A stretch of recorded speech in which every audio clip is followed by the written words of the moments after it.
Hi, so now when we're solving absolute value equations or inequalities, we need to be mindful of the way that the different equations or inequalities kind of are broken down. And again, the point here is that whatever is inside the absolute value bars, that's what we end up separating and setting equal to both the positive and negative version of what we have on the other side of the equal sign. So when we have something like this, where the absolute value of the quantity of x minus 7 is equal to 5, I can break this up, just like I have over there. And I say that x minus 7 is equal to negative 5, or x minus 7 is equal to 5. That should be negative 5. So x minus 7 equals negative 5, or x minus 7 equals positive 5. Those would be the two parts of this equation.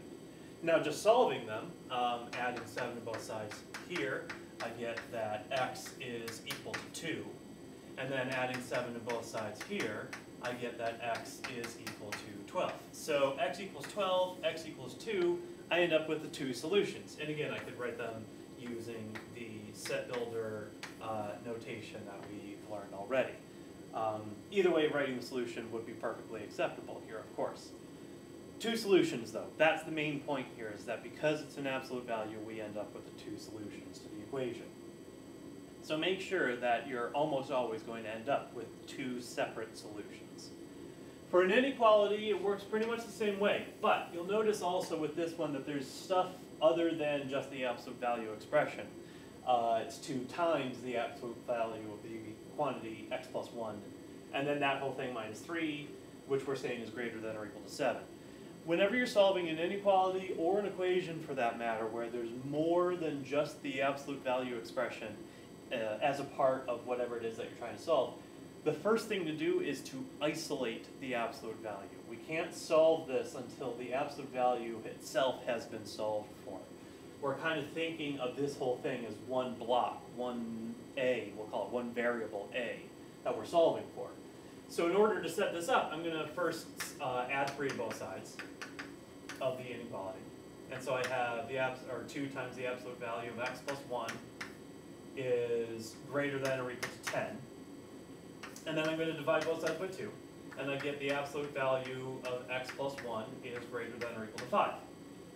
Now the absolute value is isolated. Now I can separate this using the third case. I'm saying that the absolute value of x plus 1 is greater than or equal to 5. I'm saying that this quantity, whatever it is more than or exactly equal to, because it's greater than or equal to, 5 units away from 0. So I'm saying that either x plus 1 is less than or equal to negative 5, or x plus 1 is greater than or equal to positive 5. Again, whenever you have a greater than 3, it's going to be less than the negative or greater than the positive.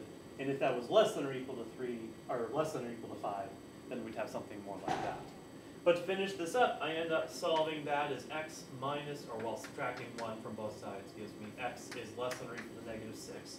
So that's one solution. Or x is greater than or equal to 4, because subtracting 1 from both of those sides gives me x is greater than or equal to 4. So x is less than or equal to negative 6, or x is greater than or equal to 4. Finishing this up, graphing this on the number line. Again, I'm going to cheat a little bit and just say negative 6, and then negative 5, negative 4, negative 3, negative 2, negative 1, 0, 1, 2, 3, 4. And so it's going to be a closed-in circle on the negative 6 now, because now I'm including the negative 6. X is less than or equal to negative 6. And then shading to the left, again, because we are talking about x being less than or equal to negative 6. And then same thing on the right. Shaded in, because it's x is greater than or equal to 4. And then going off to the right-hand side there. So that would be my solution. This is the solution in inequality form. That's my graphical solution. And when you have an equation, an absolute value equation, of course, you can give it in either way, just like that.